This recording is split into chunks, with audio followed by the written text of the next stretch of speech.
Bueno, buenas tardes. Clase 7, toma decisiones bajo contextos complejos. Eh, Me confirmaron que están escuchando bien el audio, están viendo bien el video. Entonces, vamos a comenzar compartiendo la pantalla antes de nada.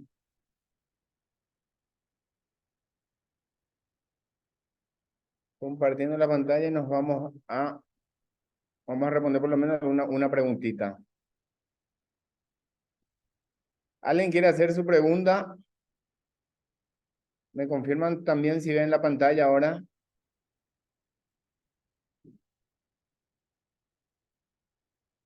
¿Están viendo la pantalla bien? Y se ve, Sí, profe. se ve la pantalla, profesor. Bueno, antes de hacer la pregunta, me gustaría discutir un tema con ustedes, que es el tema de la evaluación.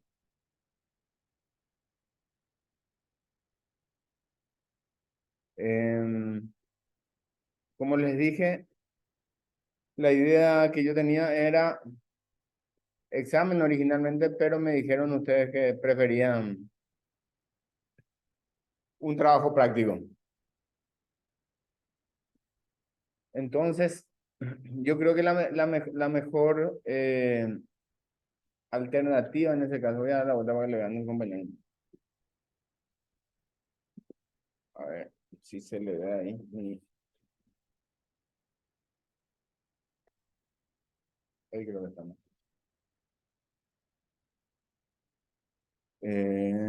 No hace foco. Bueno,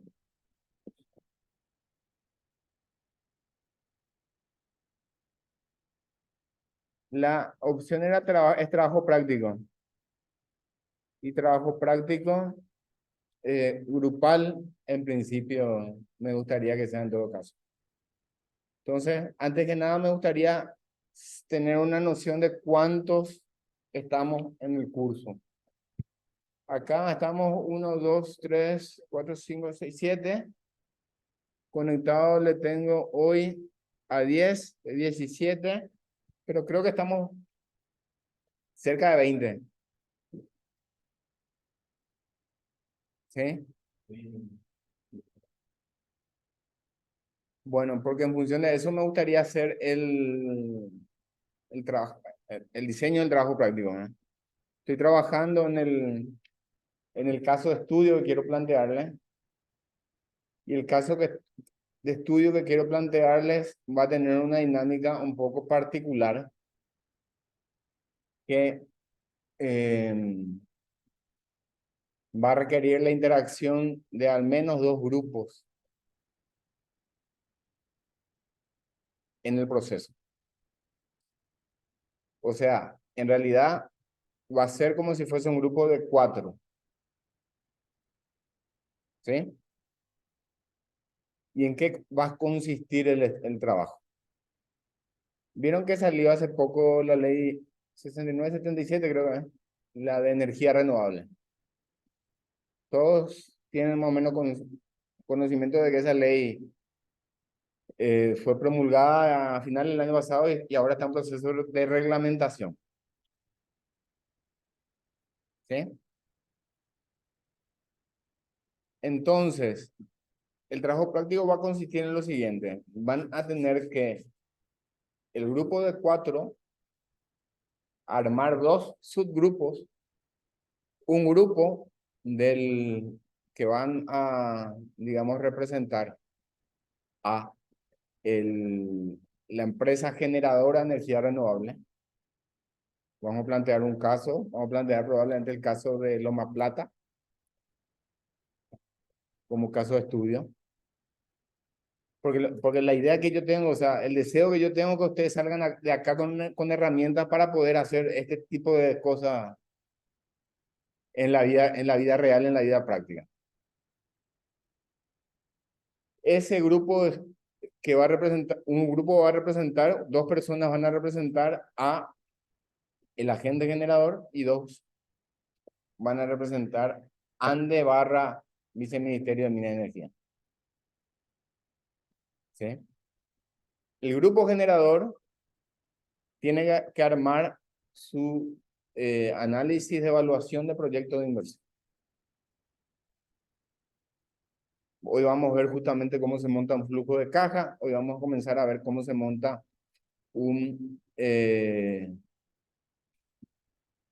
se evalúa calculando el valor presente neto, calculando el TIR del proceso de inversión. ¿Sí? El otro grupo, como primera instancia, va a necesitar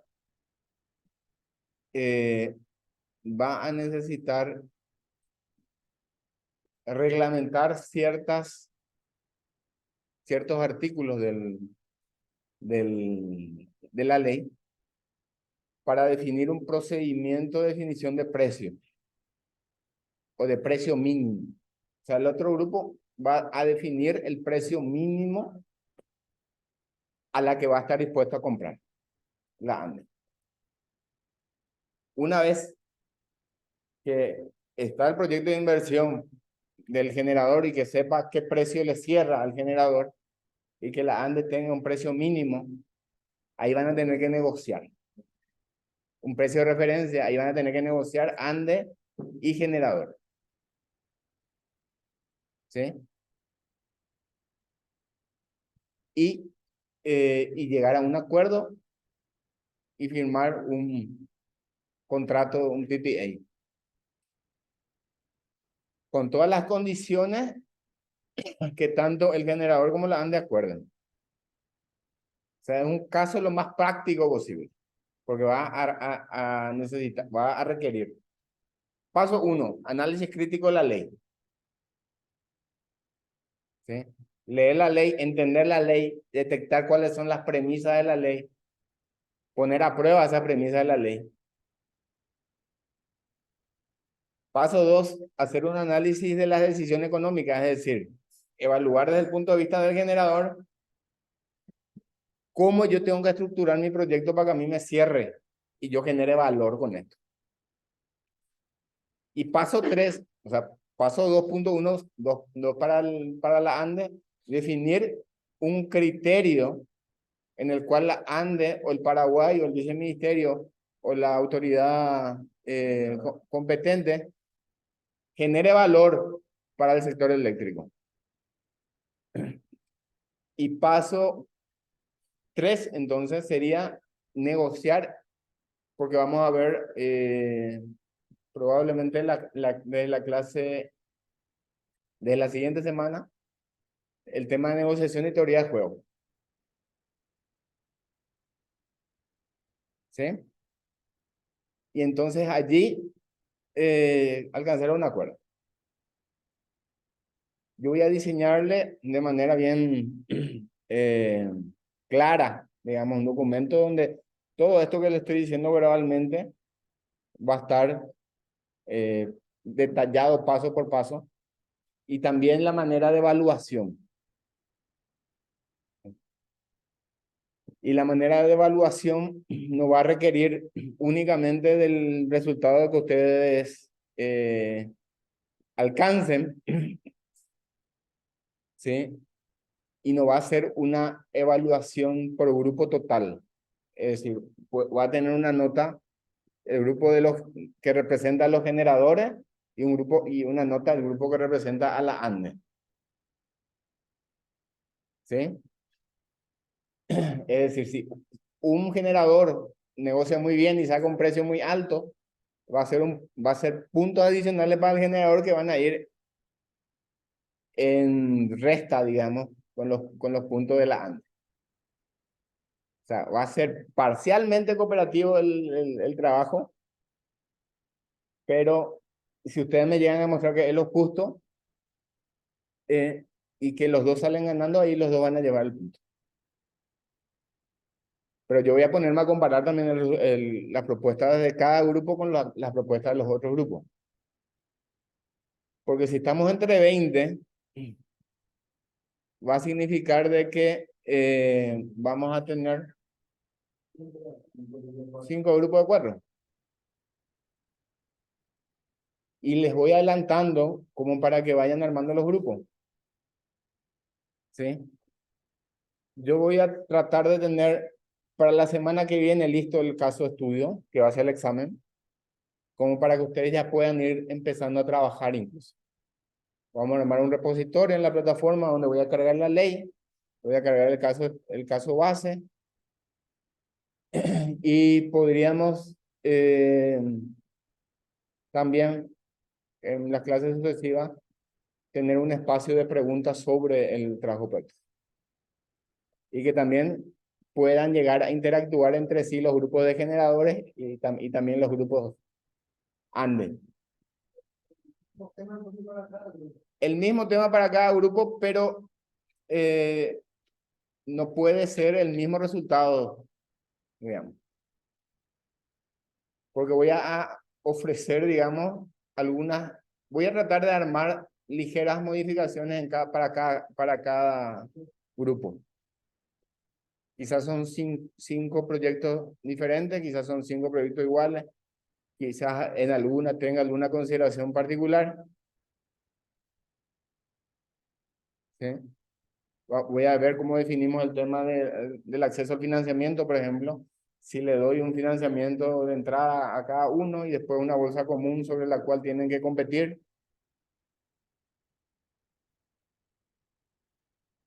Pero la idea es tratar de replicar lo más cercanamente posible la vida real, y yo creo de que ese tipo de ejercicios o sobre todo de habilidades van a ser muy valiosas en el sector eléctrico paraguayo de los próximos, de las próximas décadas, de esta década. Por eso a mí me interesa que de aquí, de este curso, salgan teniendo una noción general de pensamiento crítico para agarrar una ley, agarrar una licitación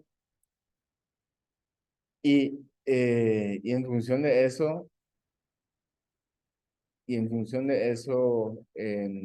definir, ¿verdad?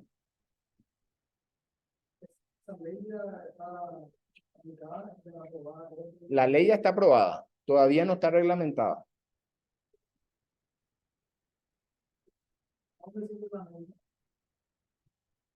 La autoridad competente, en este caso viceministerio, vía decreto se reglamenta.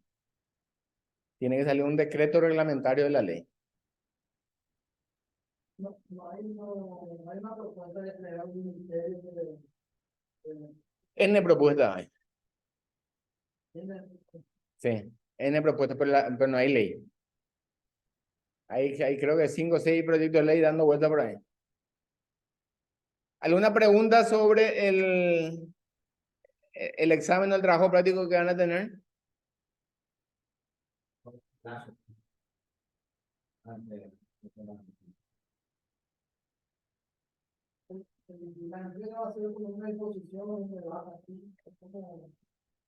No, va a ser.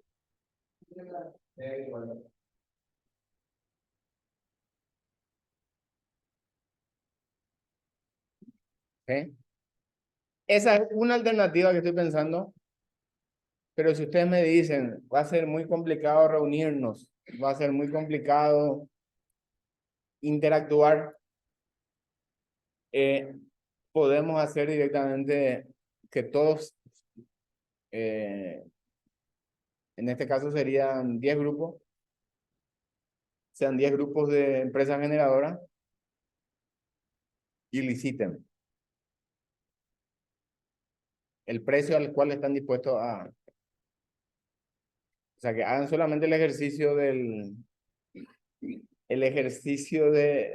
el cálculo del proyecto, y ahí, en este caso, sí voy a tener que tener más, digamos, granularidad en la nota, en el sentido de que la nota va a estar en consonancia con el puesto que cada uno de ustedes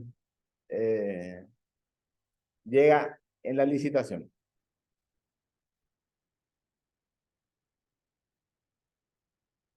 A mí me gusta más la primera forma porque van a tener oportunidad de plantear también en términos teóricos la negociación. como vamos a ver en la clase de teoría de juego. ¿Cómo se proyecta y cómo se planifica una negociación? Sí.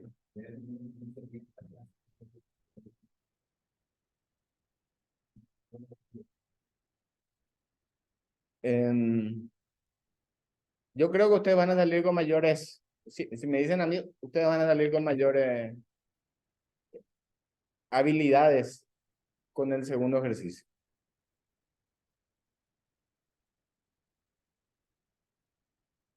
Pero como tengo esa mala costumbre todavía de ser democrático, entonces eh, les consulto. ¿Pregunta? ¿Qué opinan? Profe, yo no Sí, escuché bien, si me puede repetir otra vez. ¿Cuál sería la segunda opción? que todos Si hagan me el puede ejercicio aclarar. de evaluación desde el punto de vista del generador simplemente y se plantee la parte de análisis estratégico como una licitación simplemente.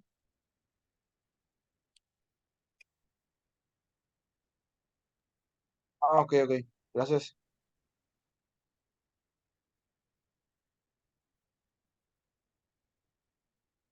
¿Se entendió el mecanismo propuesto de la gente de Basa Silicio? Profe, una pregunta. Sí, Para el caso de la ANDE que mencionaste, ¿va a fijar el precio mínimo o el precio máximo que está dispuesta a pagar? el precio mínimo. Mío. La ley habla de precio mínimo. Ah.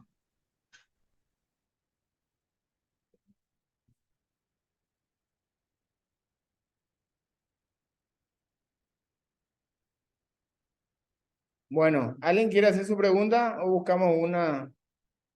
Tengo algunas candidatas acá, pero si alguien tiene una curiosidad particular, que habla ahora.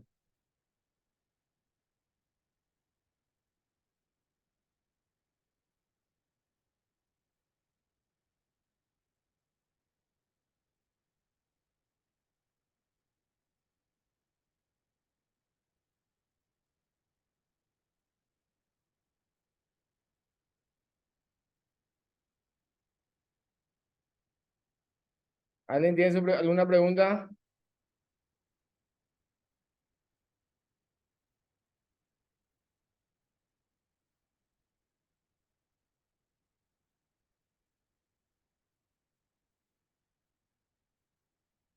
A ver, Joana, haz tu pregunta.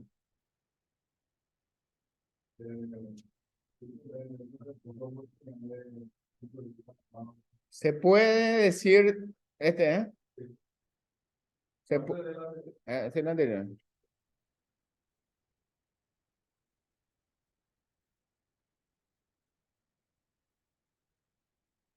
Ahí está. El costo de oportunidad de construir una nueva central hidroeléctrica podría ser el territorio inundado y el costo de reubicar a los habitantes en esta zona.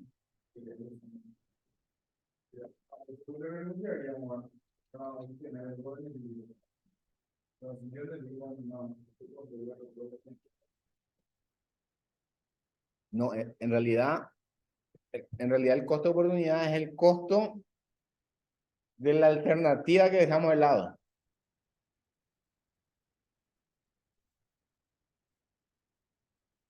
O sea, ¿cuál es la alternativa que dejamos de lado acá? Si hacemos una nueva central hidroeléctrica.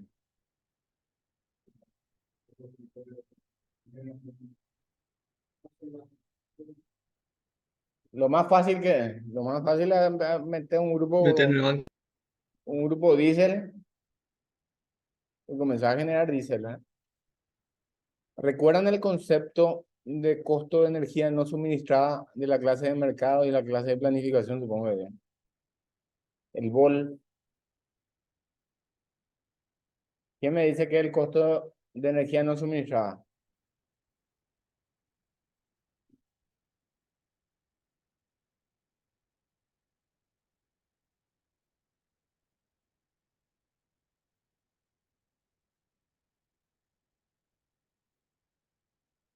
A ver, ¿quién me dice?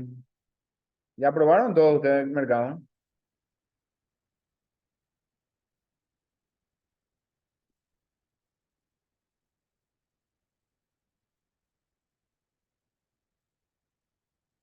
¿Cuál es el costo de energía no suministrada?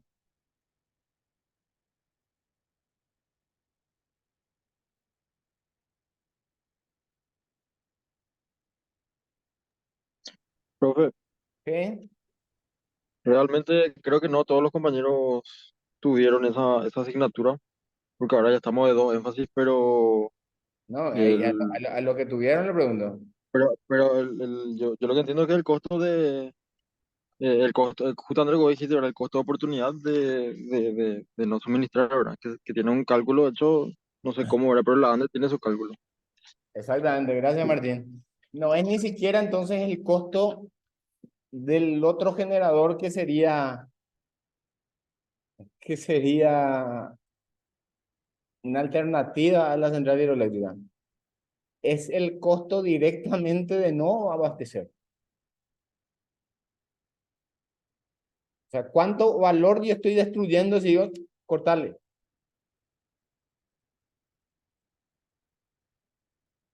Y para calcular ese valor, normalmente hay, hay varios métodos, se puede hacer desde el punto de vista econométrico, es decir, relacionar el PIB, por ejemplo, con el consumo y decir cuánto se reduce tu PIB por cada megavatio hora que vos no abasteces. O se puede hacer también trabajos más cualitativos con encuestas, cualitativos, cuantitativos con encuestas, trabajo más estadístico,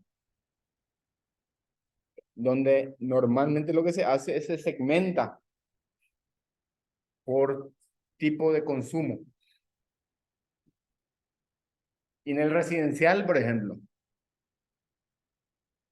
básicamente se reduce al costo de oportunidad, no de la ANDE, no de la economía, no del, ni siquiera, de cierta forma, ni siquiera del país, sino que del usuario.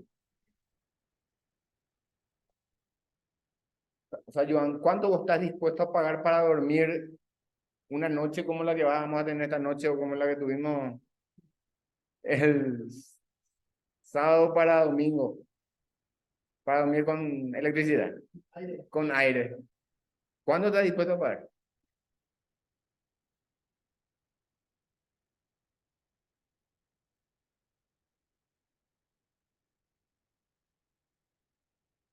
La gente que tiene generador en su casa explicita que está dispuesta a pagar el costo de generación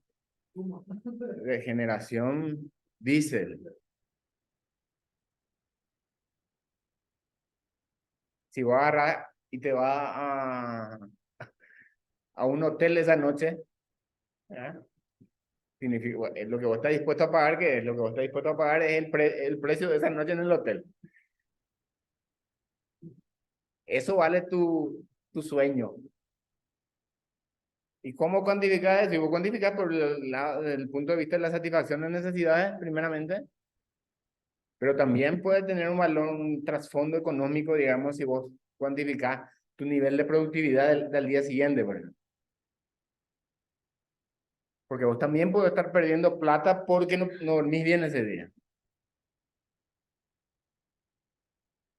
¿Cuánto ustedes están dispuestos a pagar por una noche con electricidad? Una noche así suculenta de verano paraguayo con electricidad. 1.000 guaraníes el kilovatio hora. 4.000.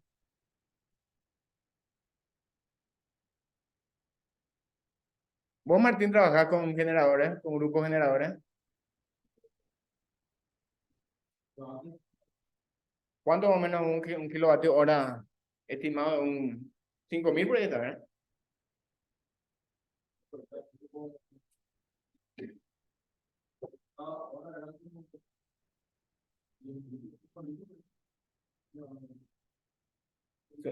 Y ese es solamente el costo marginal, o sea, ese es solamente el costo variable. Pero si calculas el LCOE, ahí sube. Una vez yo había hecho el cálculo y creo que costaba algo así como 5.000, 5.500. Ahora obviamente seguramente está más caro por subir el costo de combustible. ¿Y cuánto está el kilovatio hora de la ANDE?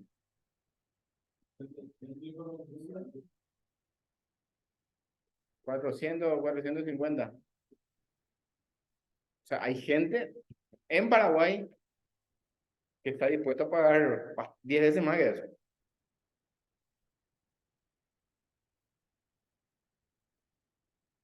Sobre todo en situaciones extremas.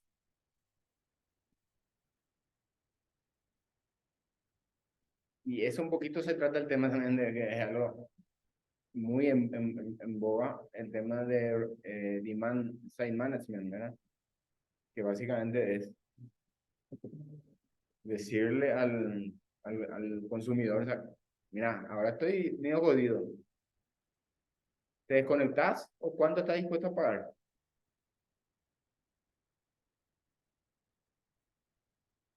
Es una ética casi consecuencialista. O sea, claramente utilitarista, donde el que tiene paga, ¿verdad? Y, pero volviendo a tu pregunta, el costo de oportunidad se refiere a lo que estamos renunciando. Y en este caso, si vos consideras como Paraguay, es el costo que Paraguay renuncia de generar valor. Podemos medirlo si querés en el PIB, con el PID, podemos medirlo con otro indicador, eh, en función de no tomar esa decisión.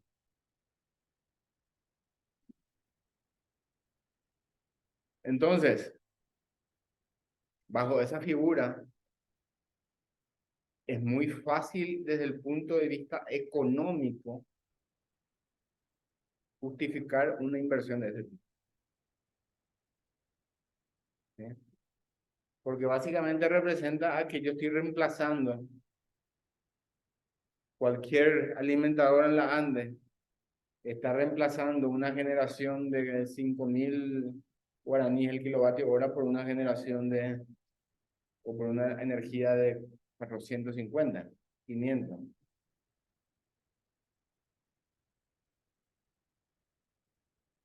Y eso obviamente en una relación costo-beneficio te va a salir rentable.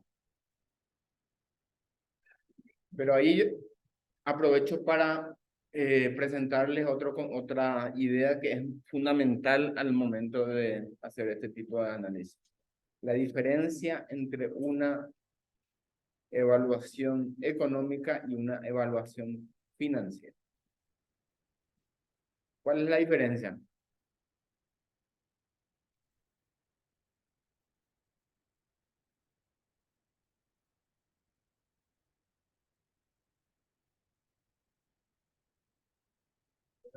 Quizá la económica puede no ser rentable, una evaluación. Perdón, ¿quién habló? Sí, a lo mejor la evaluación económica, por lo que veo, parece ser más amplia, ahora no reducirse simplemente al dinero, ¿verdad? También hay otros costos que se analizan. Así es, Luis. Eh, Principalmente, y por ejemplo, cuando hablamos con costo-oportunidad, ahí no requiere o no es determinante que exista ese flujo de dinero. Porque estamos comparando contra una situación que en realidad no va a existir. Sería lo económico. Porque esos 5.000, esa energía a 5.000 guaraníes el kilovatio hora, no es que alguien va a pagarnos esa diferencia. para justificar desde el punto de vista de ingreso esa inversión. O sea, esa transacción no existe. Es un análisis económico. Los análisis económicos tienden a ser a tener una perspectiva más global y una perspectiva que incluya todas las externalidades. Y las externalidades, solamente algunas de ellas se monetizan. Cuando nosotros hablamos 100% variables monetizadas, ahí recién estamos hablando de una evaluación financiera. ¿Sí? Es decir, si hacemos una evaluación e incluimos las externalidades positivas de que, por ejemplo, va a reducirse los casos de, qué sé yo, de accidentes en la ruta porque no hay electricidad. O los animales que se mueren como consecuencia de la inundación. O cómo se afecta la biodiversidad. O porque vamos a tener electricidad, la batería va a poder funcionar mejor, va a haber agua potable, entonces va a haber menos gasto en salud pública. Hasta incluso yo puedo cuantificar cuánto gasto menos va a haber. Pero estrictamente ese flujo no va a ir al proyecto. ¿Sí? No es que la ANDE le va a decir, o la empresa eléctrica le va a decir al centro de salud, mira, antes vos gastabas estos medicamentos, ahora gastas esto. La diferencia voy a llevar yo. Pero sí desde un punto de vista del regulador, desde un punto de vista de un ente que vela por el bienestar social de esas macroestructuras institucional que tienen que tomar decisiones económicas, y esas decisiones económicas están valoradas en función de una perspectiva macro, justamente.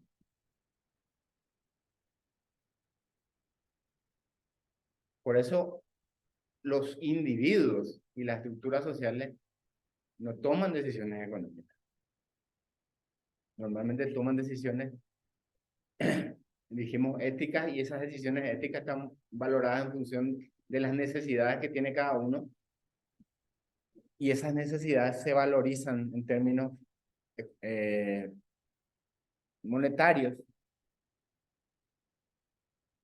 con decisiones financieras. O sea, los individuos que tomamos decisiones financieras, las instituciones toman decisiones económicas.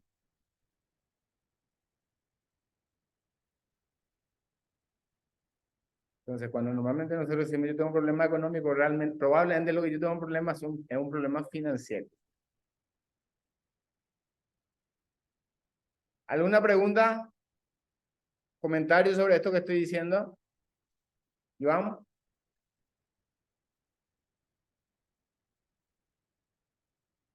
¿Alguien más?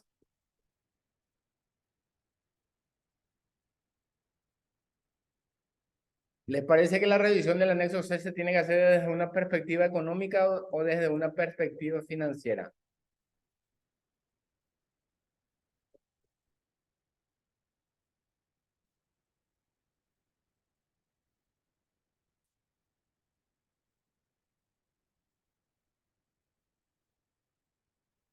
¿Qué piensa Joan?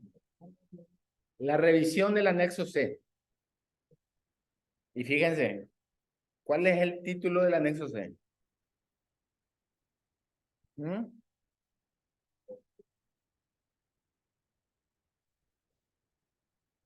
Bases financieras y de prestación de servicios de electricidad.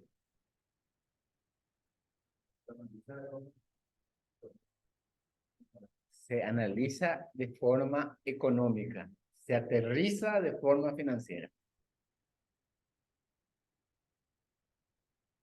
Nos dicen base, no, el anexo C no es base económica, son bases financieras. ¿Sí? Ahora, la revisión probablemente se pueda o se deba hacer desde el punto de vista económico. Pero siempre el aterrizaje tiene que ser financiero. Porque ¿qué va a pasar con una obra, un proyecto que desde el punto de vista económico es súper rentable, pero desde el punto de vista financiero no lo es?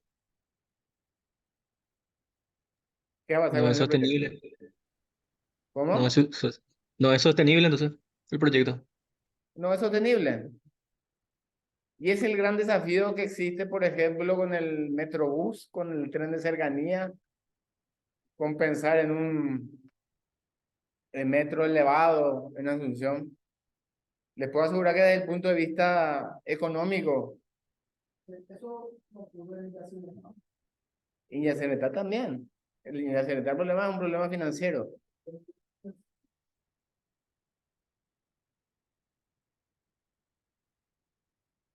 ¿Sí? Entonces, un proyecto tiene que partir de una factibilidad económica. ¿Sí?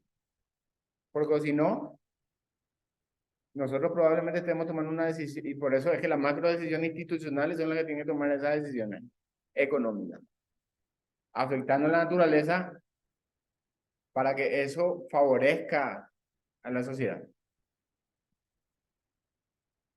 Porque si desde el punto de vista económico no es factible, significa, y puede ser, que, ¿en qué caso sucedería que es factible desde el punto de vista financiero, pero no económico?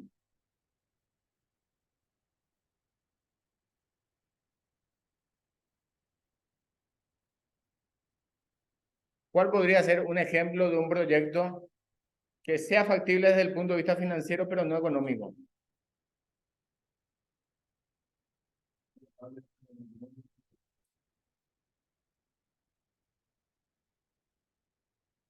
Narcotráfico, pero no, ¿eh?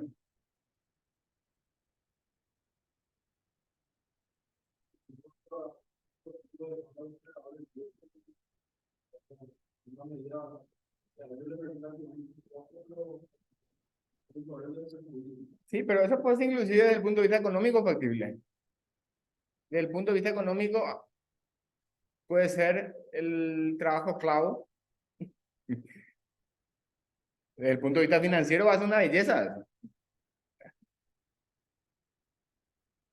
Pero desde el punto de vista económico, porque en la economía incluimos, en el análisis económico incluimos todas las externalidades que son los efectos de derrame que genera la decisión. Puede ser la usura también, ¿verdad? Otro ejemplo. Puede ser la usura. O sea, normalmente están vinculadas, o sea, están relacionadas a actividades no éticas.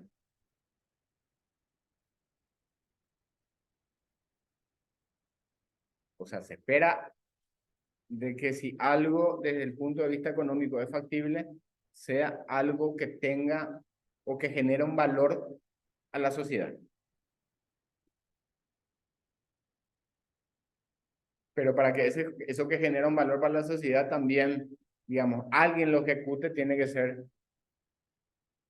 desde el punto de vista financiero también. O si no, lo que se refería a Martín, que es más bien el caso donde desde el punto de vista económico es rentable, pero no desde el financiero, y que alguien tiene que hacerse cargo de esa obra. ¿Sí? ¿Qué se le ocurre, por ejemplo, de eso? La electricidad tiene una preponderancia económica, ¿verdad? Financiero no es rentable. Entonces, allí es donde decía Keynes, ¿verdad? Que allí es donde el Estado también tiene que generar, digamos, esas dimensiones de desarrollo.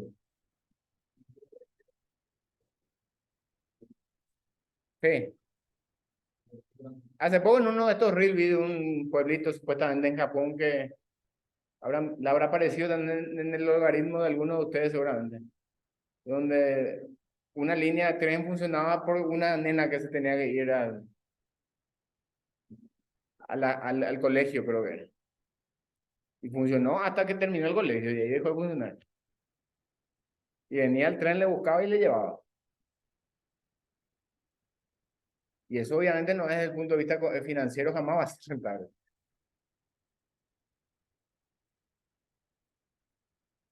Y ahí entran los subjetivos, ¿verdad?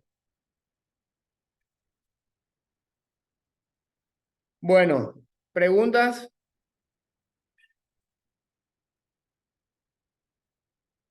Otra pregunta de la clase pasada. Avanzamos entonces.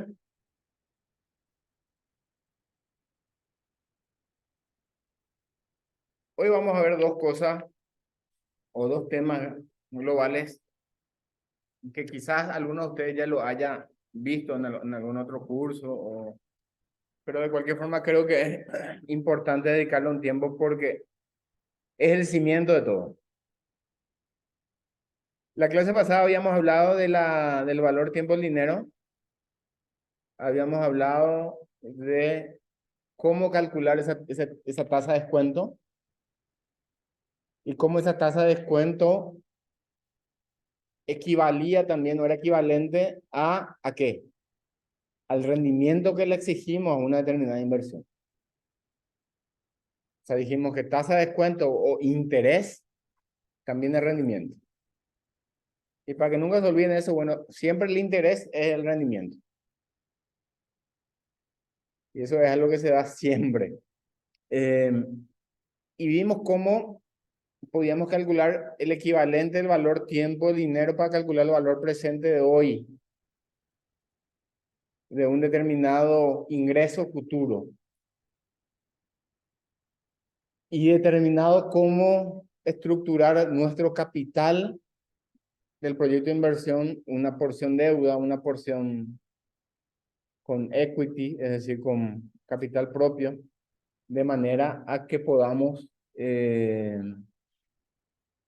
hacer frente al proyecto de inversión.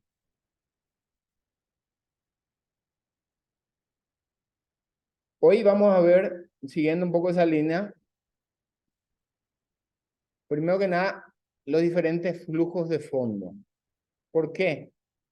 ¿Qué son los flujos de fondo? Los flujos de fondo no son otra cosa, sino que ahí,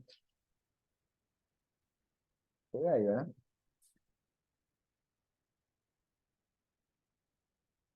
Comienza a construir el funcionamiento financiero de nuestro proyecto. Aquí ya estamos dejando un poquito de lado el tema de las macroestructuras, aquí ya estamos dejando de lado el tema de la visión económica. Aquí lo que estamos diciendo es cómo va a funcionar este proyecto. Y para saber cómo va a funcionar este proyecto, lo que yo primero tengo que saber es cuánto dinero va a salir, cuánto dinero va a entrar. Y no solamente cuánto, sino que fundamentalmente cuándo. ¿Sí? Entonces, los flujos de fondos no son otra cosa que una descripción minuciosa de la generación operativa de fondos con una distribución estratégica de las políticas financieras. Y esto sirve para evaluar cualquier tipo de análisis financiero. Así como nuestro flujo de potencia nos servía para saber cuánto iba a circular por cada línea y si íbamos a estar abasteciendo cada demanda, el flujo financiero nos sirve como para saber cuánto dinero va a estar fluyendo,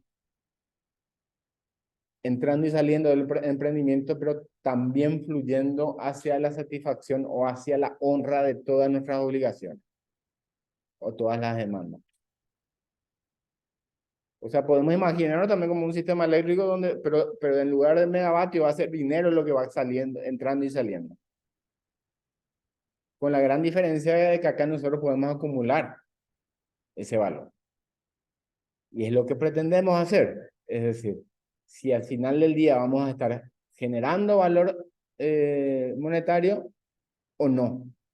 ¿Y cuáles son los componentes? Los componentes principales son los ingresos y egresos que son afectados por impuestos. Estos son remuneraciones, insumos, alquileres, es decir, tanto ingresos que pueden provenir de ventas, que pueden provenir de la prestación de algún servicio, como también costos, ¿sí? Que pueden estar vinculados con costos fijos o costos variables que están asociados a la operación de mi proyecto. Gastos no desembolsables también. ¿Cuáles son ejemplos de gastos no desembolsables?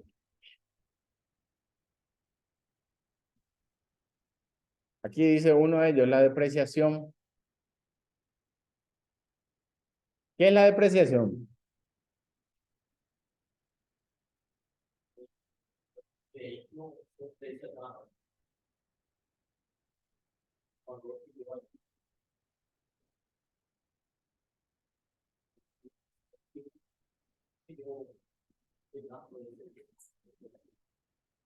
Exacto, o sea, en realidad la depreciación proviene de un concepto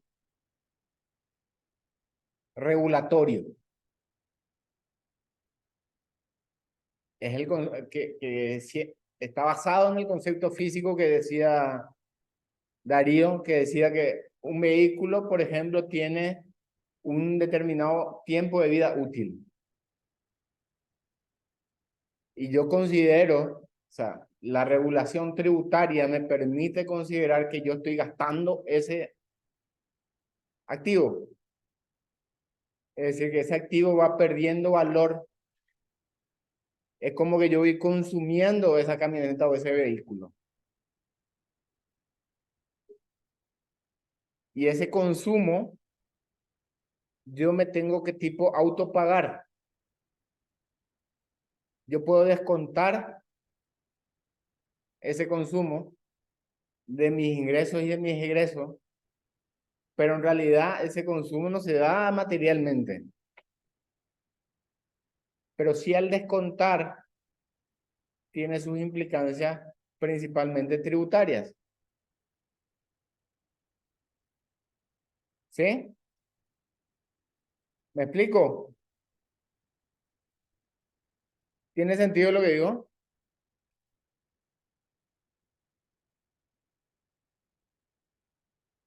Supongamos un vehículo que cuesta 100 millones de guaraníes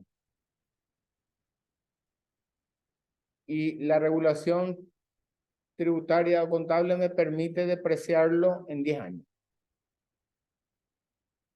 Eso implica que yo considero que mi vehículo pierde ¿cuánto por año de valor? 10 millones. 10%. 10 millones, ¿verdad? Entonces, yo una vez que hago todos mis ingresos, yo le puedo considerar un egreso no desembolsable, es decir, un egreso que estrictamente yo no lo ejecuto de 10 millones por año. Entonces, si mi ganancia, sumando y restando todo, era 10 millones, al descontarle estos 10 millones, mi ganancia se hace cero. Entonces, yo no pago impuestos a la ganancia. ¿Sí? Y es decir, es una ventaja fiscal por un bien depreciable. ¿Sí?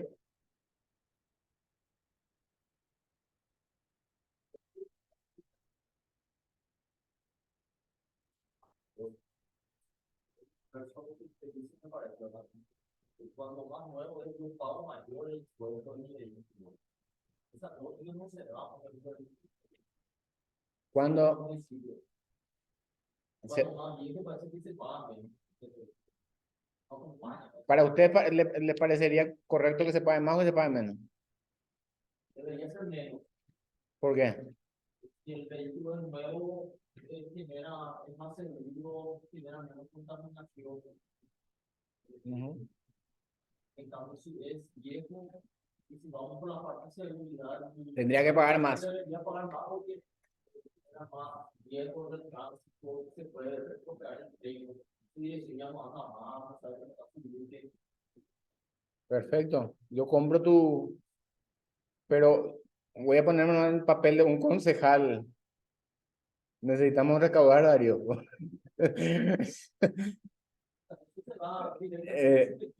Una persona que adquiere el bien, ¿no? Yo creo que es más mercado y más, sobre todo es más una cuestión vinculada a la capacidad de pago del propietario del vehículo.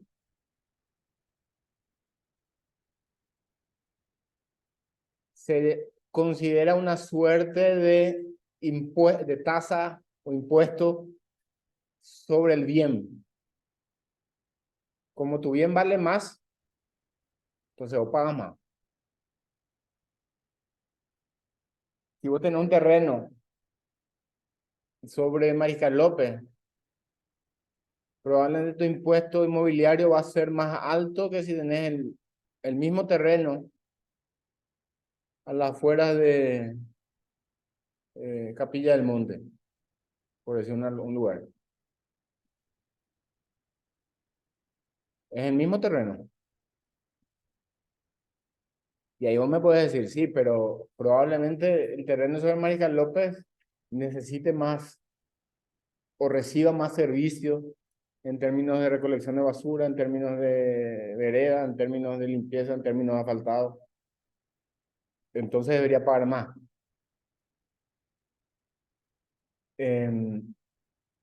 Y entonces te podría decir, no, el vehículo más lindo, el que va a necesitar mejor calle,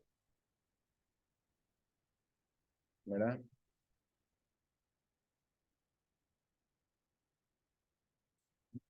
Tendríamos que analizar si esa contribución está relacionada con qué servicio.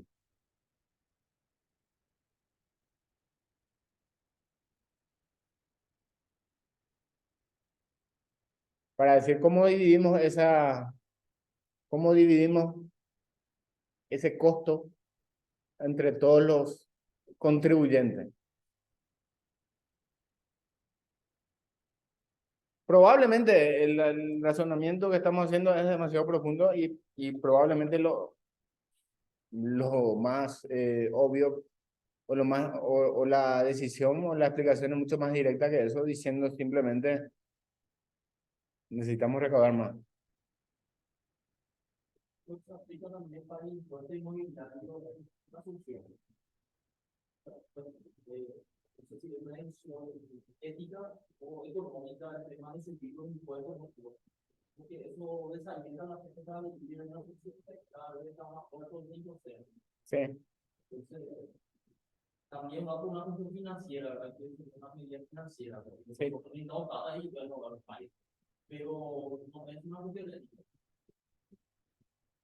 O sea, puede ser y todo, puede tener una ética detrás y todo, pero probablemente no es estratégica. O sea, porque hoy es una medida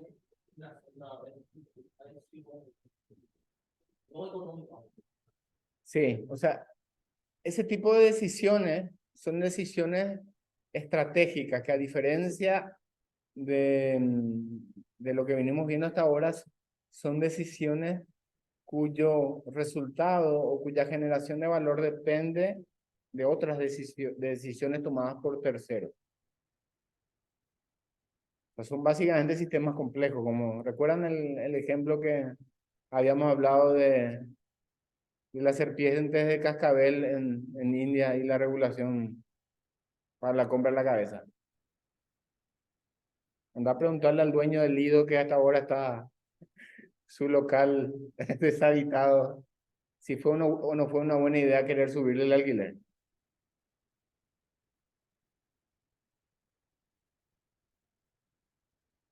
Es decir que uno puede elaborar una interpretación y un análisis, pero ese análisis debe contemplar la respuesta de la otra parte. Y eso es algo que vamos a ver en detalle cuando veamos un poco el tema de teoría de juego. Entonces, estos gastos no desembolsables obviamente van a favor del... Y lo que pretenden, la lógica detrás de eso es permitirte supuestamente a vos juntar la plata para que al final vos puedas reemplazar tu bien. O sea, esa camioneta que vos tenías y te permitieron descontar 10% o 10 millones por año, por 10 años, vos puedas juntarla y a fin de, cuando tu camioneta ya no esté operativa, vos puedas reemplazarla.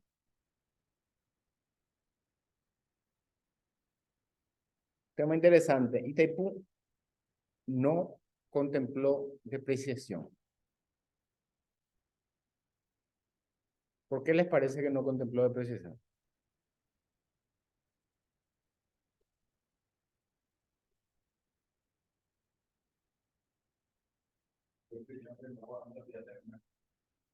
No, bueno, el agua. La turbina se gasta en ahora.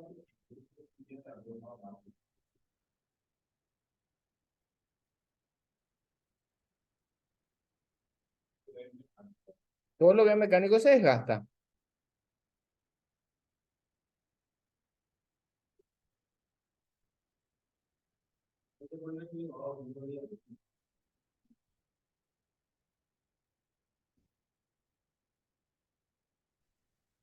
Y esos gastos no están ya incluidos en el costo de operación de la central o costo de mantenimiento.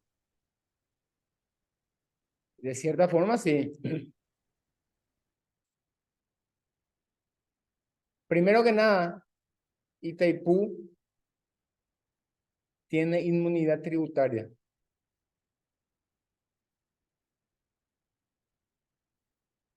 Es decir, Itaipú no paga impuestos.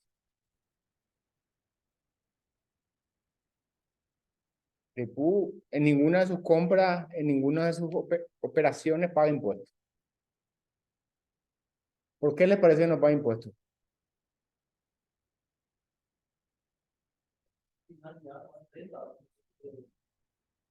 Por otro lado, no tiene un objetivo de lucro. No paga impuestos principalmente porque ¿qué impuestos pagaríamos? ¿En Brasil o en Paraguay?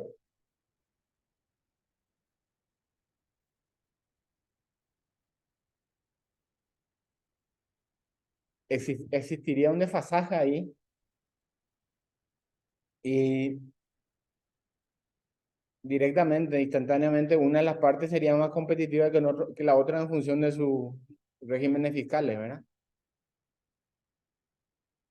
Y esa isonomía se perdería o sería difícil mantenerla.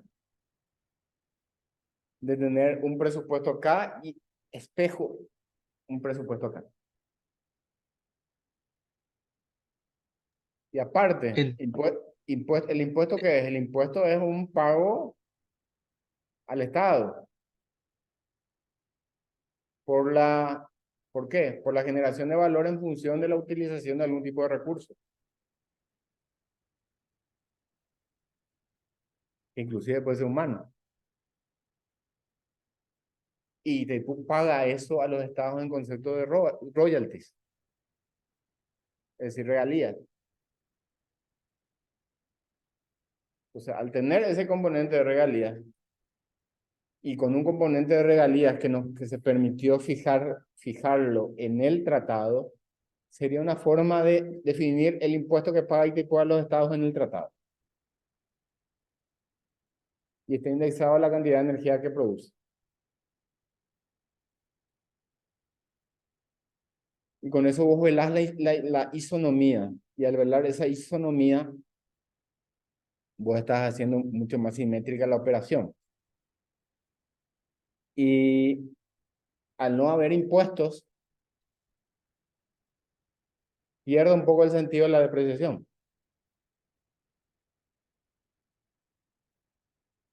Porque la depreciación, aunque en estricto senso representa un flujo de fondos que pretende acumular un fondo o un ahorro para reemplazar el equipamiento, eso no sucede en la realidad, en ninguna empresa, en ningún proyecto. Esa plata se sigue usando. ¿Sí? Em, y como dijo el compañero, se espera que los costos de mantenimiento, los costos de reemplazo y demás se financien de los gastos de explotación. La línea presupuestaria de instalaciones para producción de energía eléctrica en ITQ existe y normalmente fue bajo, pero ahora por el tema de la actualización tecnológica aparece ese nuevo componente dentro de los gastos de explotación de la central. Es decir, que toda la renovación de la central se hace con ingresos provenientes de tarifa y no realmente provenientes de algún tipo de reinversión de recursos de la central, porque se espera lo que la central no genere recursos, no genere renta. Pero hay mucha gente que se queja de decir, ¿por qué no existe el concepto de depreciación?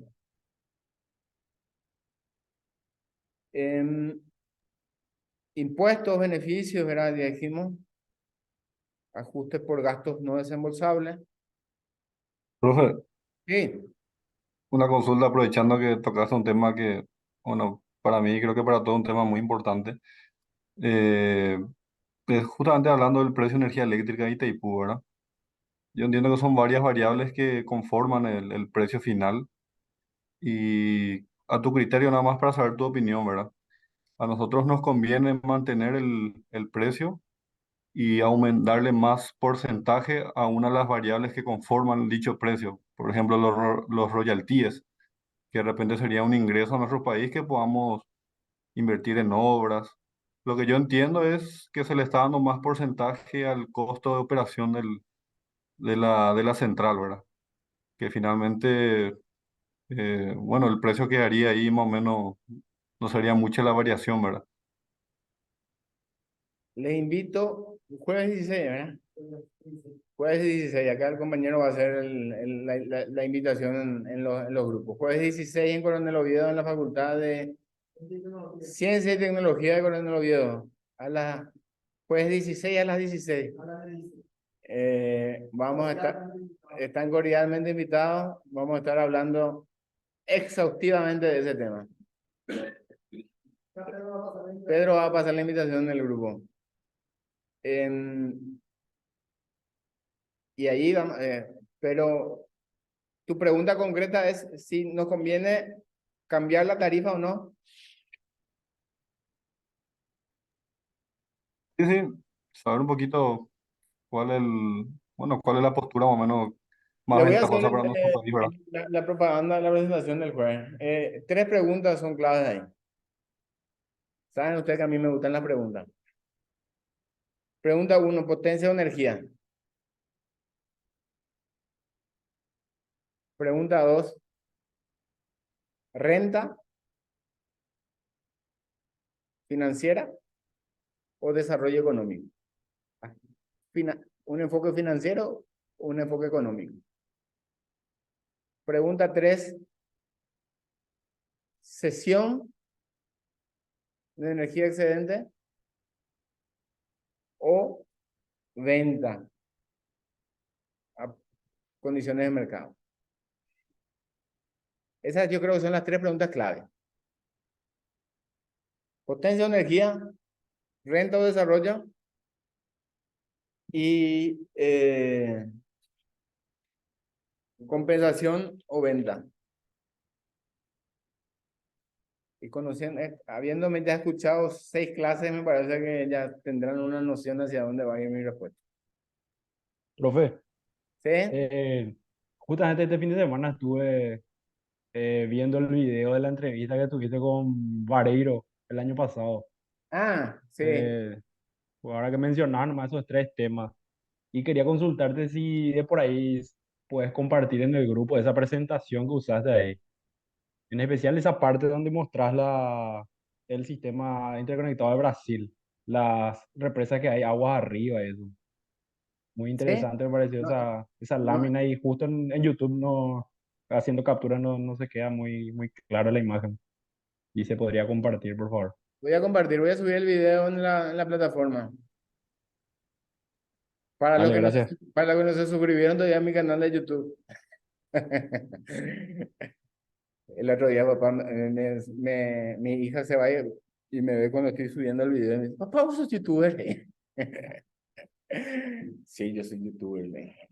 Dentro de la segunda pregunta, pues, ¿hay en realidad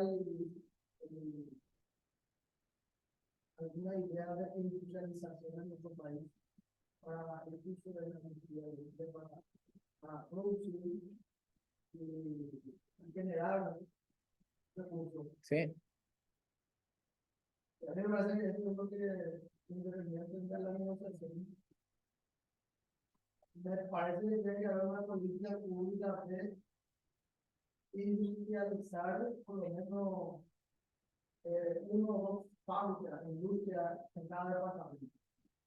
Así en términos bien sencillos, nada más. Nosotros vivimos por lo menos y anteriormente era capital de trabajo, en la área de cerrero, una industria, que está totalmente cerrada. Y así en términos sencillos, nada más, uno piensa. Y hay una política pública, si se ponen todas las autoridades y dicen, bueno, aquí vamos a hablar con la industria cercana, con los brasileños, industriales, vamos a hablar, no sé, fósforo, botella, casi todo lo que nosotros utilizamos acá en nuestro país, eh, importante. Entonces, más bien es un análisis de algo que me parece, eso es lo que deberíamos plantear, pero tiene que haber una voluntad política. y tiene mucho que ver con lo que vimos, ¿no? Tener lo político, tener lo económico, pero como dijimos, para que lo económico aterrice, necesitamos lo financiero.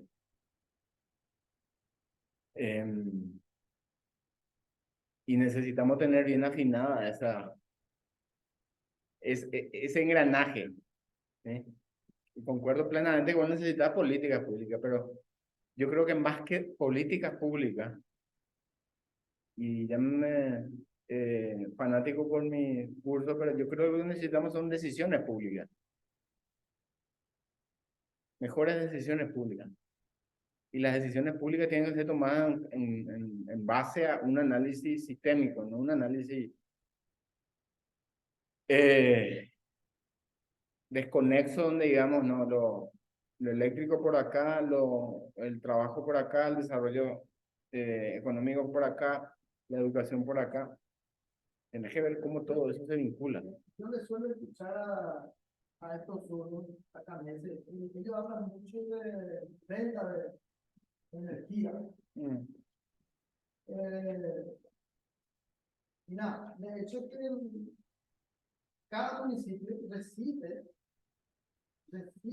dinero, mucha plata, pero no se ve, hace unos cuadros entregados, en donde se tiene sus sobrecostos.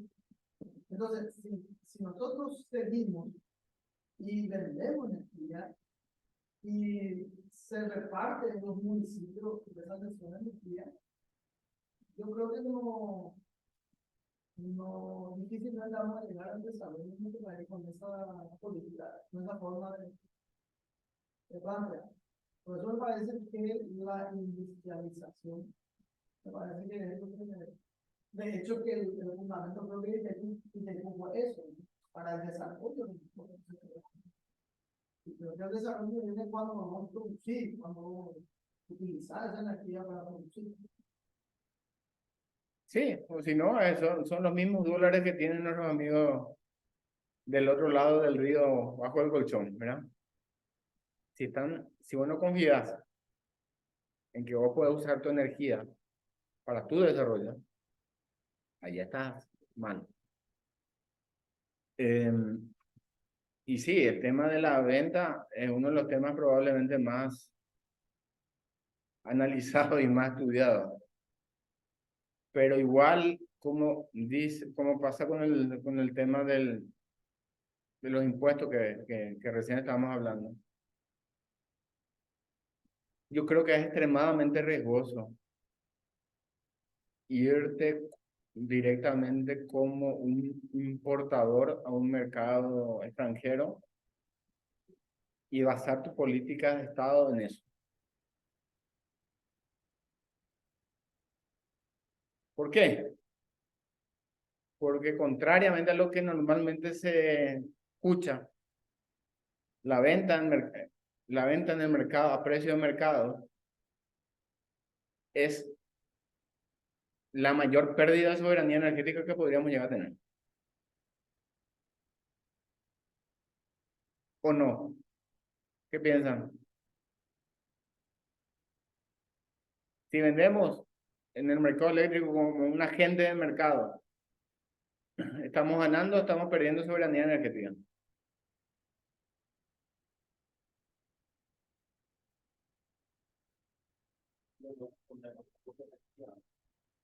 No simplemente eso, soberanía energética, decidir vos qué se hace con tu energía.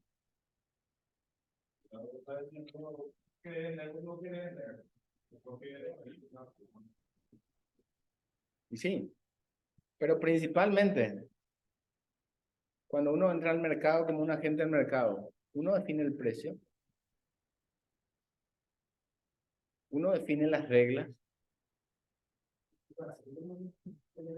Si vos te vayas a jugar de visitante en la cancha de tu vecino y tu vecino te va a decir, mira, vení a jugar, vamos a jugar. Pues yo voy a poner las reglas. Yo puedo tocar con la mano, vos no puedes tocar con la mano. Nosotros vamos a hacer 15, ustedes van a hacer 7.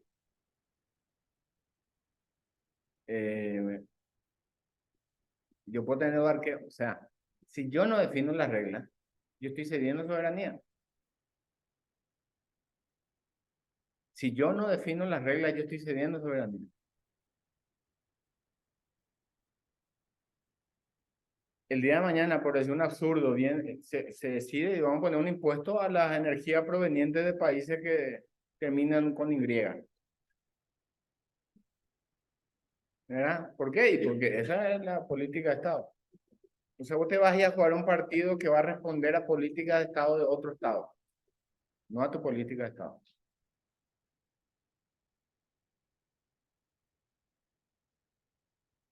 Y pasa lo mismo con el tema del impuesto. Cada país es soberano de definir su impuesto. Pero si vos te querés ir a vender algo allá, vos vas a pagar la tasa de impuesto que se paga allá. Y esa tasa de impuesto va a estar fijada no en función de un análisis, una evaluación económica de tu estado, sino que del estado donde vos te vas a ser importador. Entonces yo creo que desde mi perspectiva, puedo estar equivocado, es una gran falacia decir que venta como agente de mercado en otro país es soberanía energética. Yo creo que es lo más lejano a la soberanía energética que existe. Profe, ¿Sí? pero eso no depende mucho ya de lo que vayan a negociar ese posible contrato. Va a Y, sí, depender mucho de la postura, ¿verdad? Y de cómo se llega a negociar, ¿verdad? y la Yo sé que soberanía políticamente... está ahí, la soberanía, perdón, ahí estaría de que vos, ¿cuál es el lugar, cuál es el instrumento en el cual vos podés tener injerencia en la redacción de las reglas? El anexo 6. Porque,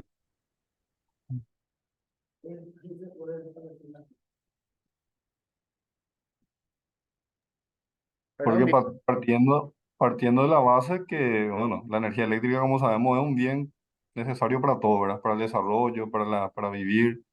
Y nosotros somos uno de los mayores, encima energía 100% renovable, ¿verdad?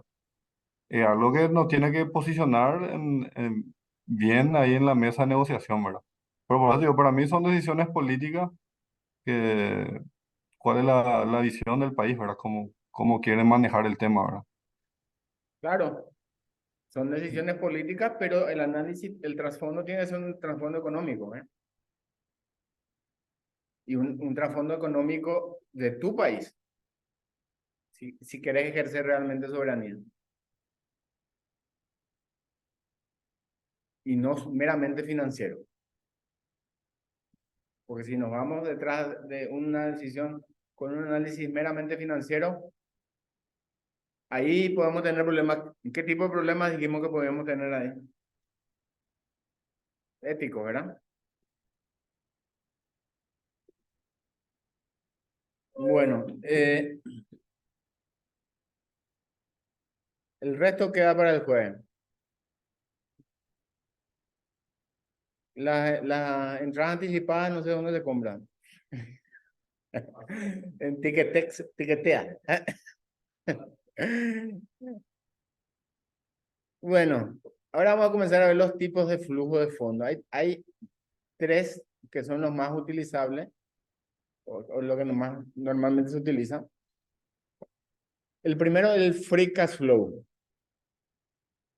El free cash flow representa una medida financiera y representa la cantidad de efectivo disponible después que la empresa ha realizado todas las inversiones necesarias en su negocio y han satisfecho todos los gastos operativos y financieros. Es decir, el free cash flow es lo que ya queda libre. Por ahí en el término luego. O sea, si quieren acordarse de dónde viene el free cash flow, es cuando te dicen, vamos a meterle este negocio y vas a tener tanto libre. Eso significa que ya pagaste todo lo que tenías que pagar. ¿Sí? Y se calcula, entonces, restando el beneficio bruto. El beneficio bruto no es otra cosa que venta menos costos. ¿Sí?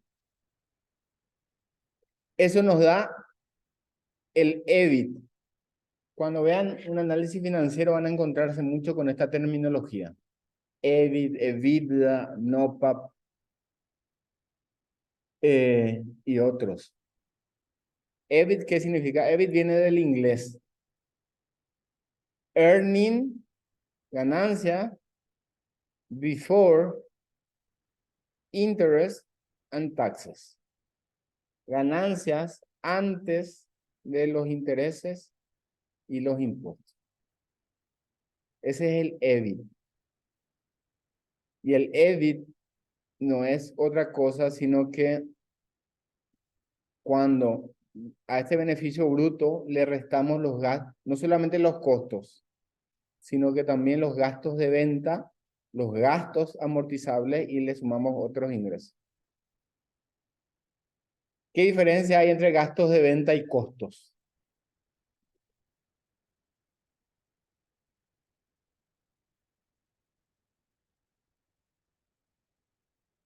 Los costos son los costos que normalmente se utilizan para la producción de un determinado bien. Y los gastos de venta es cuánto me cuesta además de producir venderlo. Yo necesito un local, yo necesito un vendedor, yo necesito un repartidor, yo necesito publicidad. Todos esos son gastos Algo de... así como un gasto operativo sería. Sería parecido al gasto operativo, pero normalmente el gasto operativo se puede incluir el tema de los insumos para la producción, o sea, el costo. Podríamos decir que el costo más los gastos de venta son tus gastos operativos. Y acá yo les resto ya los gastos amortizables.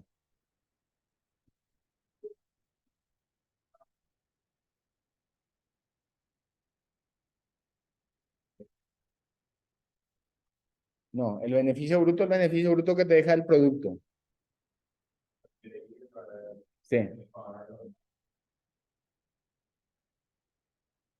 sea, con el beneficio bruto vos tenés lo que recibiste de las ventas y le restás lo que te costó producir el bien. O sea, vos tenés un determinado, a mí esta anteojo a mí me cuesta 100 y yo te vendo a 200. Y mi beneficio bruto entonces fue 100, ¿sí?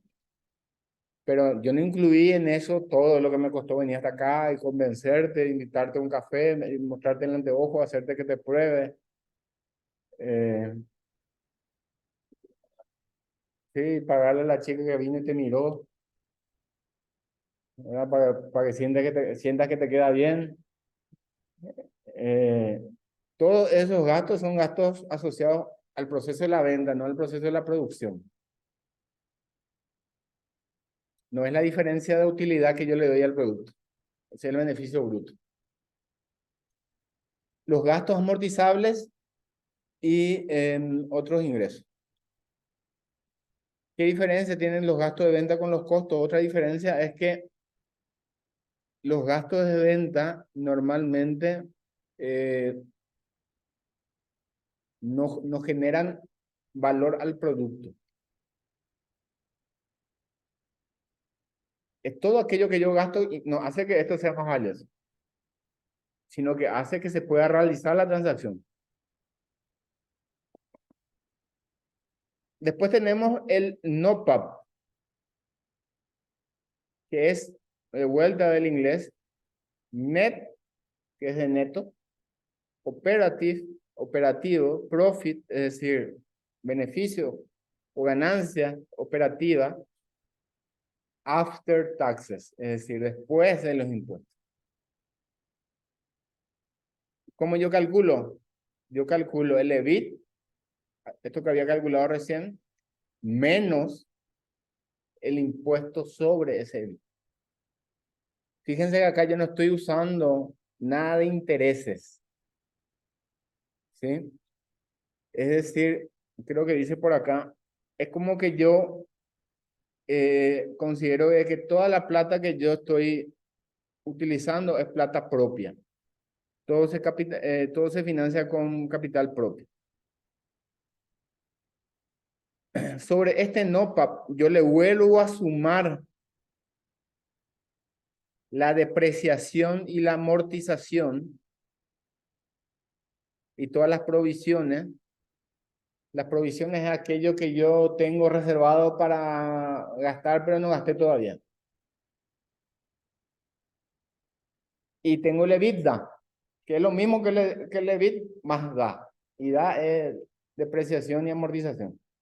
Es decir, earning before interest, taxes, depreciation and amortization. Y fíjense, yo aquí solamente le quité las amortizaciones para calcular el impuesto. Y después le cargué otra vez. Porque esa es plata que tengo. Yo le resté, calculé el impuesto y le cargué otra vez. Es decir, más o menos ahí viene la gente de la SED. Quitá, ve lo que tenés en la SED. Te cobra impuestos en función de eso y agarra con otra vez. Cuando se va. Y las provisiones, normalmente se provisiona cosas como un provisionamiento por un litigio judicial, donde hay un determinado monto que yo podría llegar a estar obligado a pagar, que puede ser una indemnización para un empleado, por ejemplo, o puede ser un determinado beneficio que yo tengo que tener, que yo le voy a dar a mis empleados y yo quiero comenzar a juntar. Es decir, son reservas, véanlo como reservas que tiene la empresa, pero que no está utilizando todavía. Entonces, lo que queda libre, el free cash flow, es el EBITDA, que es lo que calculamos acá último, menos, dependiendo de que si existe algún tipo de variación en mi capital de trabajo. ¿Qué es el capital de trabajo?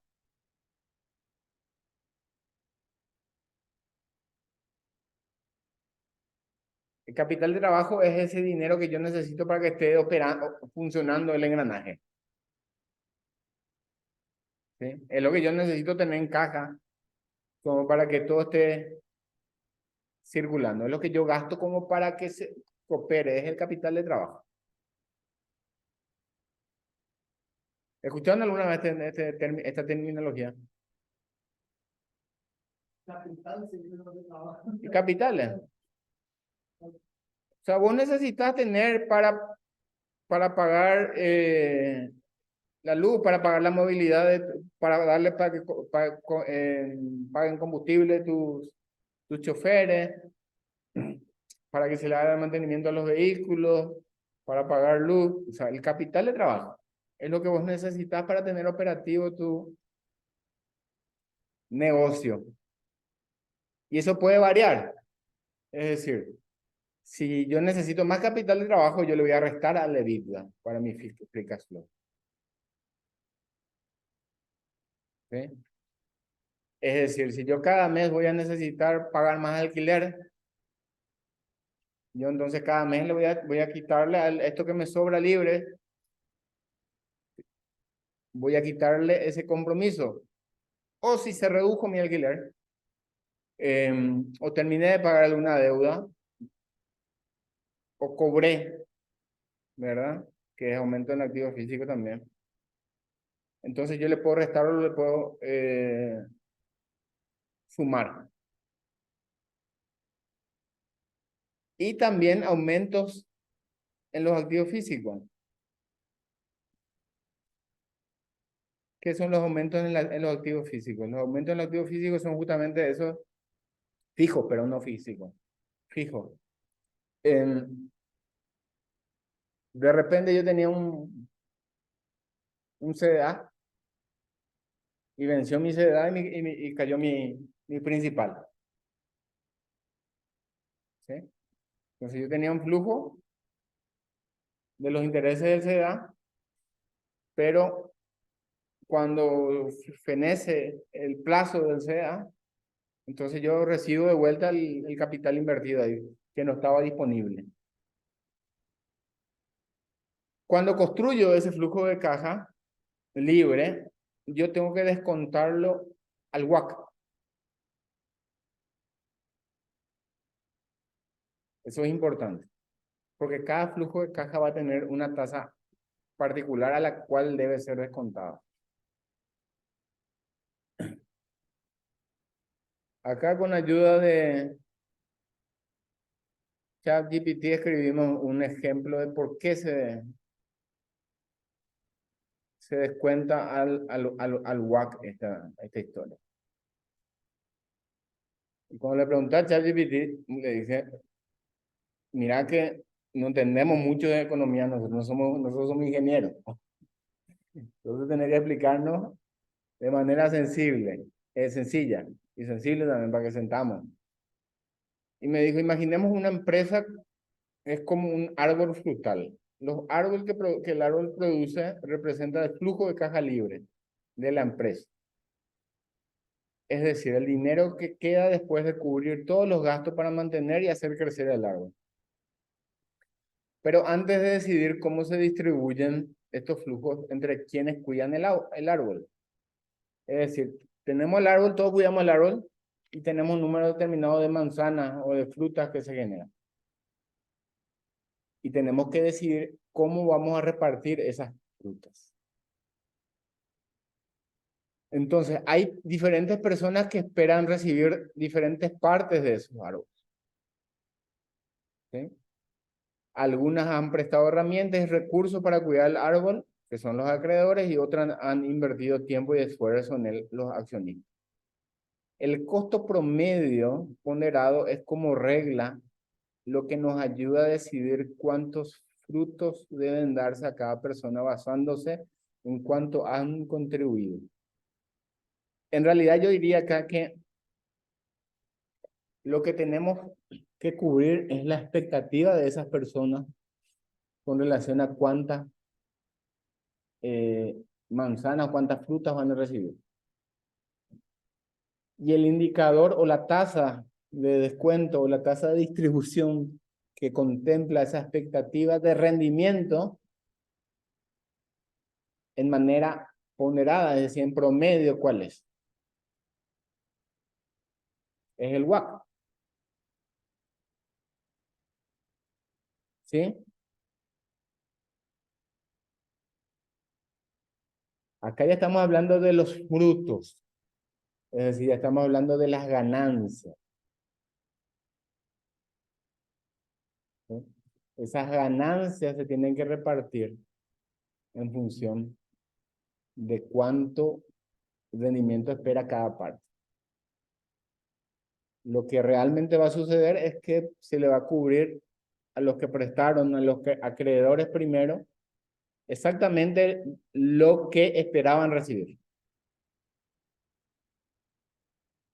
Y el resto, los accionistas, se divide entre lo que sobra.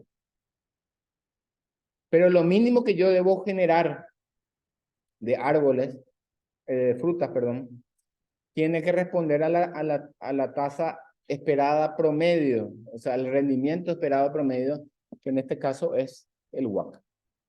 ¿Por qué? Porque el WACC captura tanto lo que los acreedores esperan, el impacto del escudo fiscal y lo que esperan los accionistas. Entonces, si yo quiero calcular el valor presente de un flujo de caja libre, un free cash flow, yo tengo que calcular el valor presente de todo ese flujo de caja descontándolo al WACC. ¿Tiene sentido lo que estoy diciendo?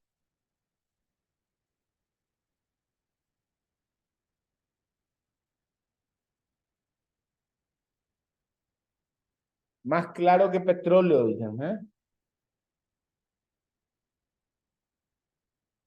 Pregunta entonces.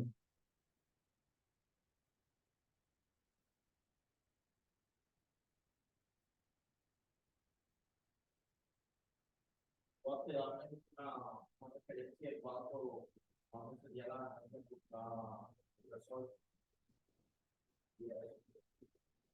Como vamos a ver más adelante, a lo que a nosotros nos interesa es si al traer valor al valor presente se genera valor o se genera pérdida.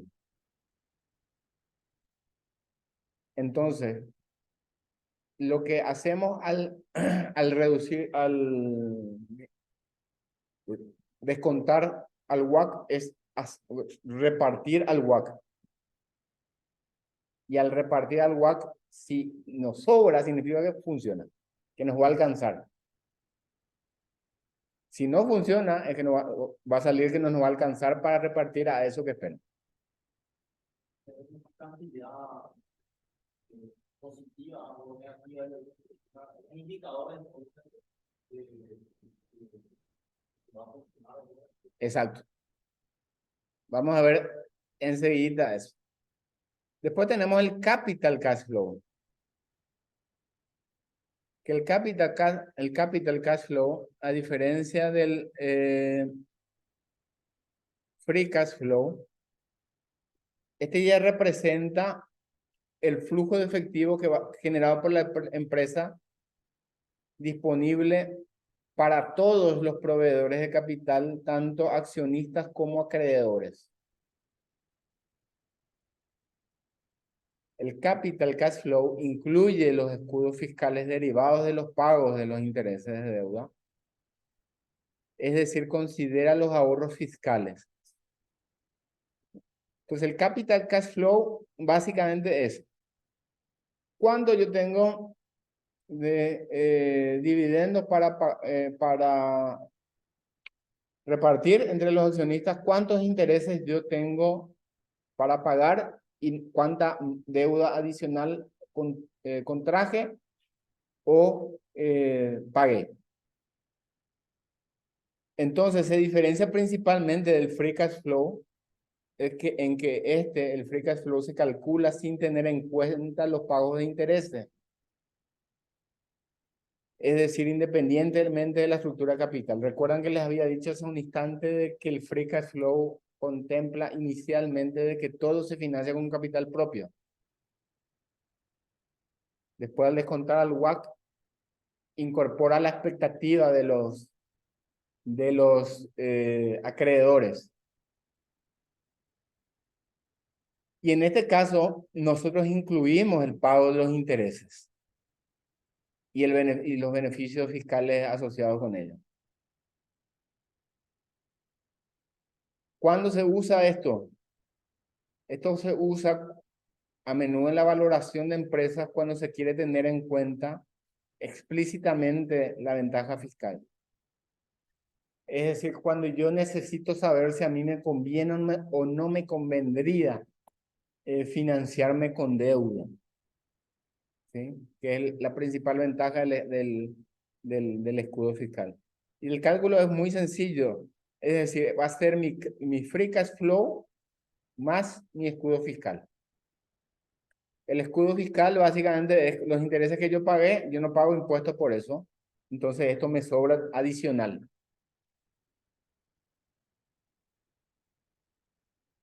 ¿A qué tasa se descuenta? Se descuenta, en este caso, al WACC, pero el WACC no tiene que considerar el escudo fiscal. ¿Por qué? Porque si no estaría considerando dos veces. Estaría considerando tanto al armar mi flujo de caja como al incluirlo en los rendimientos esperados. ¿Qué es lo que dice acá? Entonces, en realidad el capital cash flow se usa, yo por lo menos veo que se usa poco, porque normalmente las empresas ya tienen más o menos estructurada su estructura capital, armada la arquitectura de su estructura capital en el sentido de cuánto financian con deuda y cuánto con capital propio. Y por último tenemos el equity cash flow, que el equity cash flow es el flujo de caja exclusivo para los accionistas. Es decir, representa cuánto le sobra, es libre, ¿verdad? Es el libre después de haber pagado ya mis deudas y mis intereses. Básicamente, entonces, este equity cash flow lo utilizan principalmente los accionistas a la hora de ver qué tan rentable es una empresa para el pago de dividendos. Sí, porque esto deriva, digamos, la existencia o no de potenciales dividendos que se puedan repartir entre los accionistas. ¿A qué tasa le parece que se debería descontar este equity cash flow?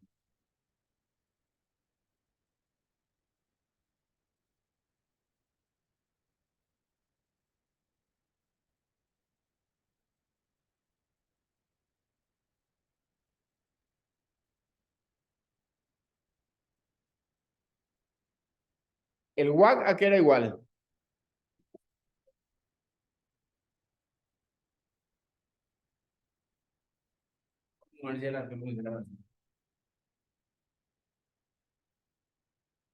¿A qué era igual al WACC? ¿Qué me dicen?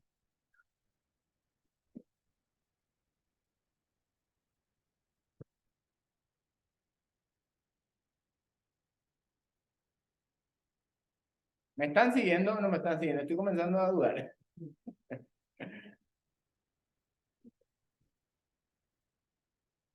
¿Qué era el WACC conceptualmente?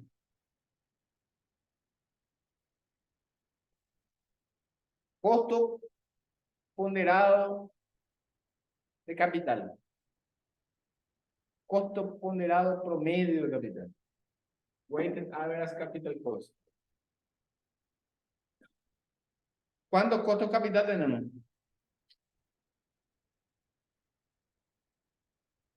¿Cuánta gente que pone plata tenemos? ¿Cuántos tipos de gente que pone plata tenemos? ¿Dos? Exacto, gracias. ¿Cuáles son? La deuda y el capital propio, o sea, Exacto. Lo tenemos el costo, llamémosle acá, de deuda y el costo de equity. Tenemos que hacer un promedio de esto. Ponderado. Entonces, ¿cuáles son las ponderaciones que tenemos que incluirle?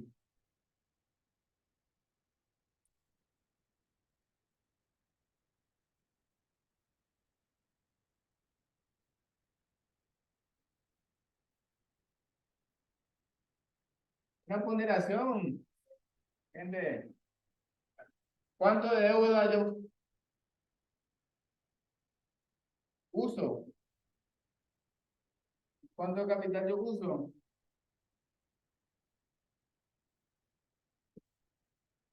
Si yo financio 25% con deuda, entonces 75% con capital propio.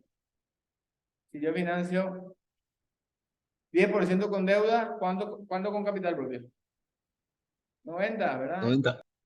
¿Y qué le falta a esto?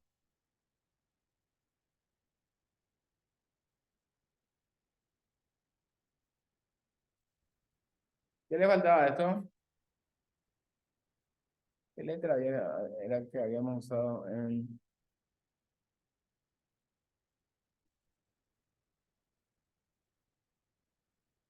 WAC? No estudiaron, gente.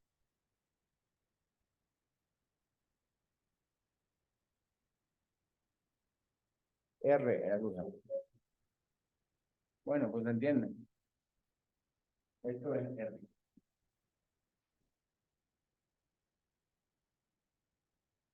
¿Qué le faltaba entonces?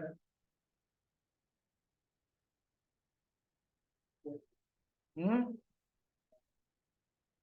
El escudo fiscal. ¿Verdad?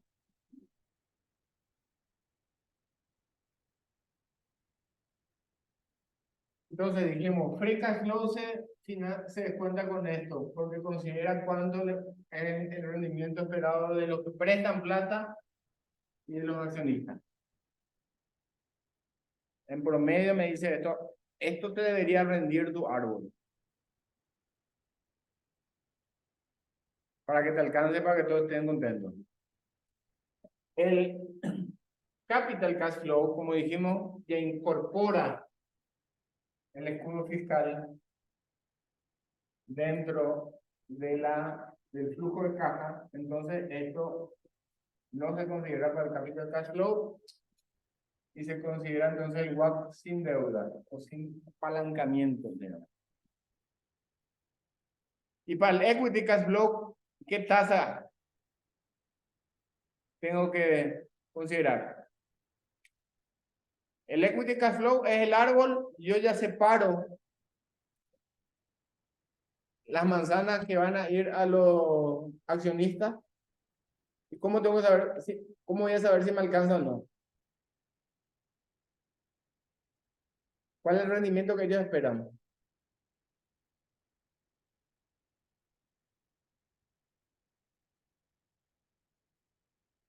Este, el costo del equity. ¿Y de dónde venía el costo del equity?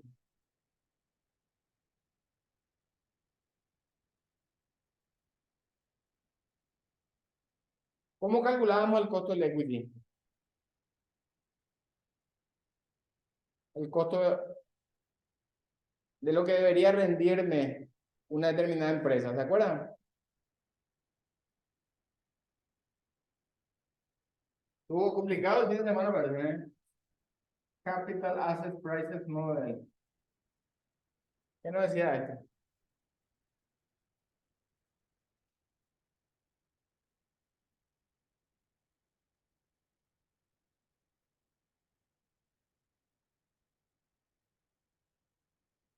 ¿Se acuerdan la frontera eficiente? Que habíamos dicho que estaban los diferentes activos.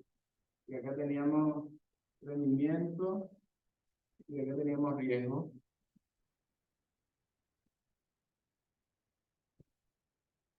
¿Cómo elegíamos para dibujar la frontera eficiente?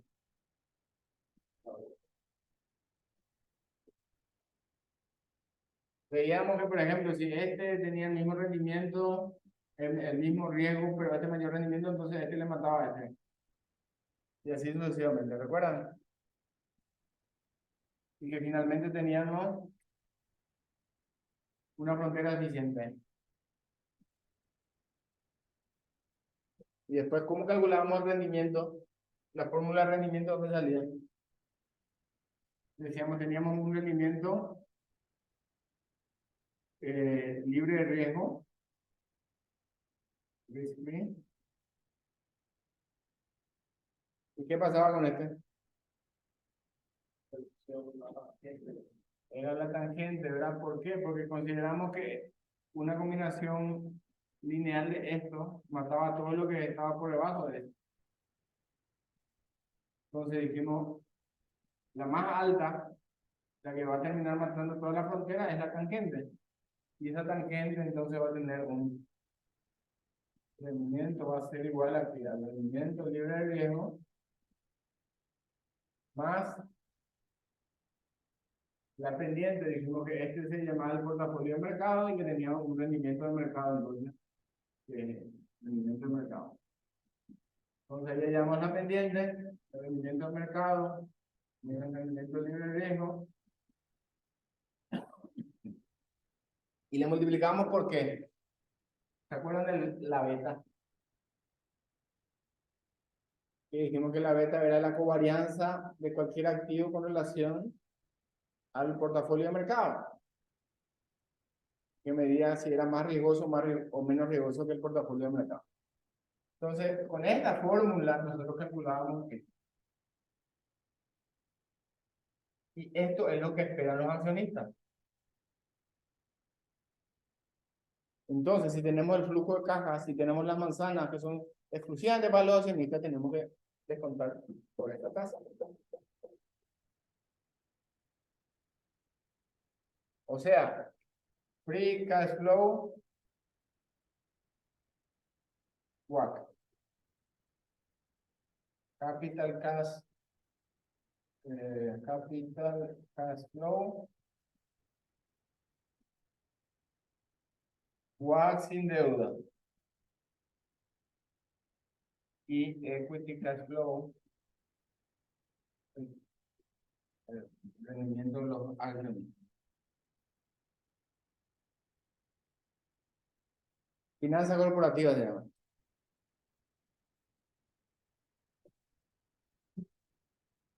Bueno.